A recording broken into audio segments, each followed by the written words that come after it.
Yes, over there, what's going on, what's happening, what's good, what's up, what's down, what's sideways. Don't answer because I'm irritated. Okay, we're in the second part.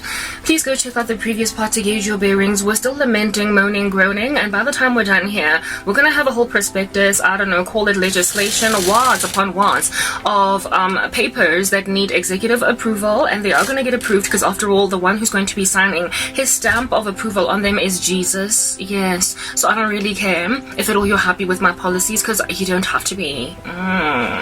Listen, I'm South African. I think that's been clear all along. I want to explain to you what happens in this country when you try to get anything at all legal. You have to wait for like 10,000 years, and even when they go online, because I don't know, automation is a new fashion, yeah, they're still slow. It's like, really and truly, can artificial intelligence still fail you? Is that what's still going on over here? I mean, you were really inefficient when people had to like actually work on things manually. You're still glitching with AI? You're still glitching. That you're still glitching. Okay. Only in South Africa. Or perhaps maybe it's other places, but like I said, I'm the queen of this monster. Yeah, and even though you're in denial about my queenhood, you're one day going to ultimately have to confess that you were wrong, I'm right. Why? Because I'm a big person now, rocking up with like a body that is incorruptible. So you can't really do anything. You can't shoot me dead. You can't silence me because I've got powers where I can even walk through walls because I'm like Jesus and everything. Listen up and sounds a freak, alright? A freak to suit. We're not doing this. We're not.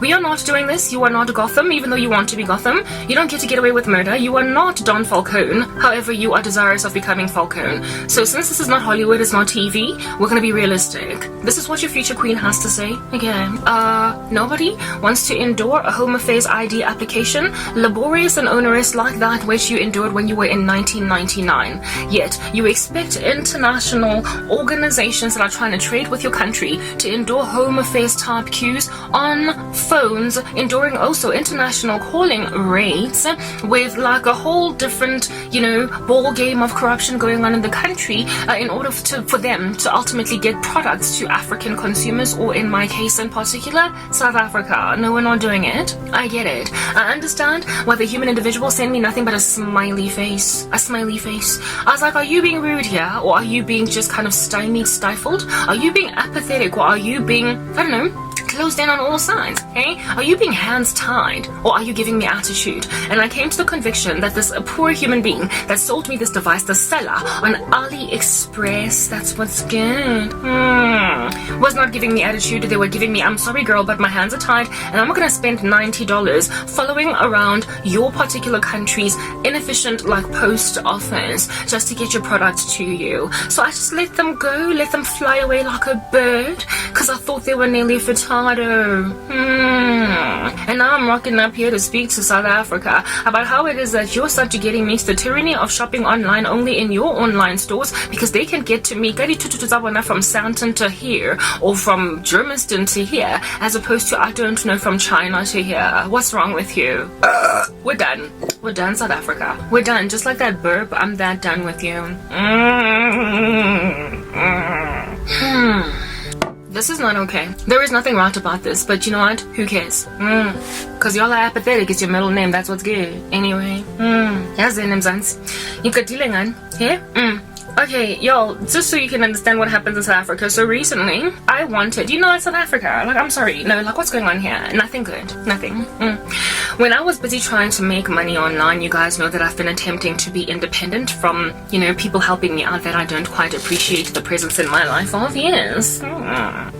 Yes, when I was trying to make money, I investigated the prospect of doing print on demand in South Africa through an online store called I was using Printify to try and sell on, I forgot the name of it, but like they have a South African version, and they wanted me to have a smart ID card, which I don't have. I've got a regular good old-fashioned green, like old-school barcoded ID, because I've been out of the scene for a good decade, and when they rolled out card IDs, I was basically still in squalor. So who in the world has money to go and change over their ID when if it ain't broke, don't fix it? As long as I have an ID, we're good to go.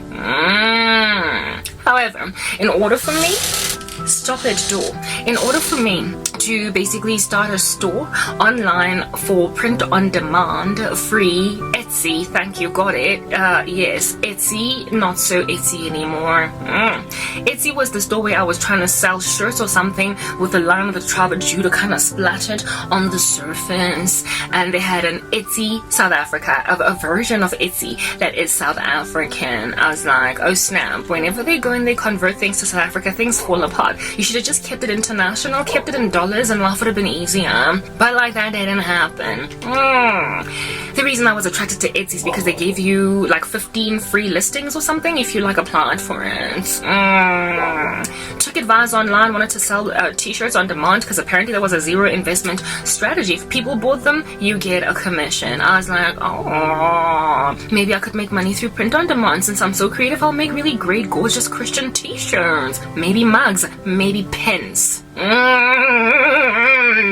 That didn't really bode very well for me because Etsy, in order to, I don't know, work with international standards or whatever, was not content with my regular like 840808 etc. South African ID number. They were like, no sisters, I'm sorry, we want you to have a smart ID number. That's the only one we'll go with. And so I was like, oh snap, I guess this is the only reason then I would have motivation to go and grab for myself one of those card IDs that is called a smart ID, because everybody's trying to like digitize the whole planet, make them one big fat happy family, and force them to also transact only through central banking digital currencies. So whatever, I'll capitulate to this one, but you can forget about me taking the mark of the beast. So I was like, you know, it's fine.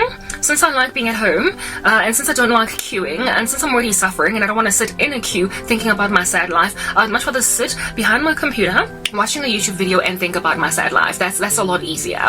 So since we've automated things in this world, we're not going to go and hang out at the Randburg Home Affairs or at the Roodepoort Home Affairs and just kind of like, you know, chill there for a couple of hours before then an individual will take my money and take my photos and be like, madam, come back after 6 weeks and queue again for 2 hours to get your final ID document that is a card. What have you been waiting for all this time, man? Nobody's walking around with a green band-coded ID pampiri. Ingawe, usemva sisters, catch up, otherwise uzashwemva sisters.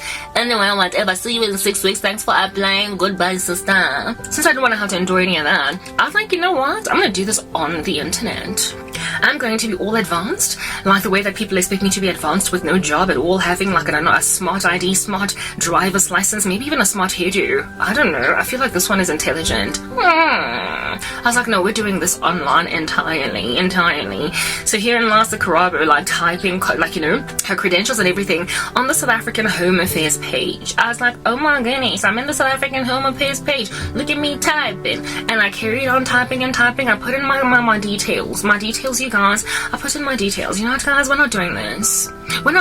I'm going to tell you so very many experiences that I have had in Afrique du Sud with their automation experiences or lack thereof. Because really, frankly, if it's still as slow as chilling at the Home Affairs in an actual chair that does not move an inch for like a good 20 minutes before the next person is held, then what's the point, you know? What's the point? But at least if you are applying online in your own backyard, you can have coffee in the middle of that, you know, run other errands, finish a job. Did it online. First and foremost, glitch on our system. Yeah, go system. Yeah, click on system. Go inside. See, I have had a better smooth sailing with international platforms that are automated than with local ones. I mean, really, frankly, you are down the road. You are around the corner. And given that you're around the corner, I should also have less issues, glitches, like on the internet. I should, with South African websites. And yet I have had better time with international websites. Anyway, whatever.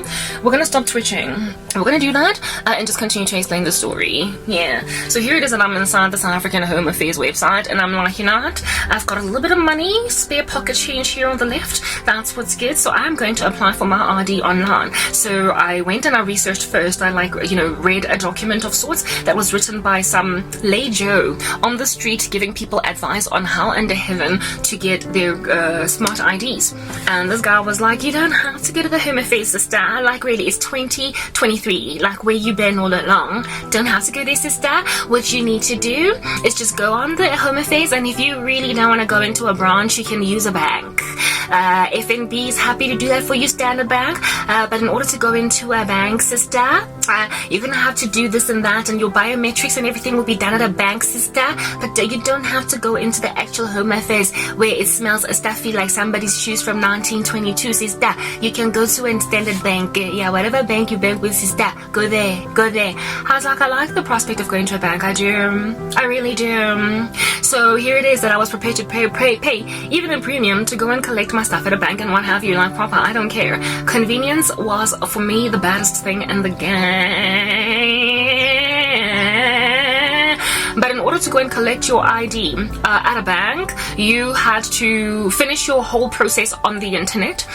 Whereas if you apply to go to the Home Affairs, you could go over there, right? You can pay them there directly when you arrive, etc. So with the banks, they're not prepared to have you, not paid. Like the appointment, it has to be paid for. Essentially, you gotta like make the, pay the zaga, sister was prepared to pay the zaga. I mean, it's an official site, it's officially approved and everything. So I go in and I apply my thing for a smart ID. I still don't have one. I'm still rolling around with a green barcode ID like I was born in 1922, and I'm rigid and absolutely impervious to change.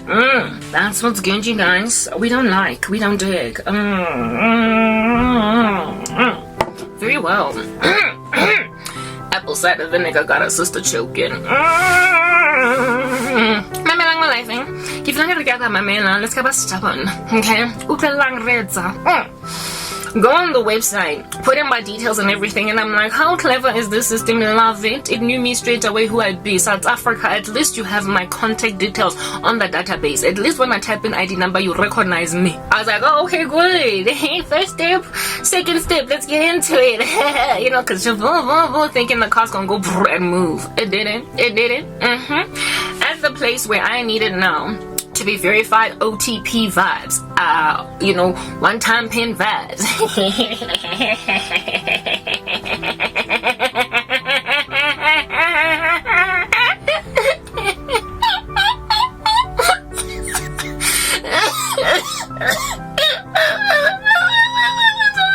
This is where I started to cry.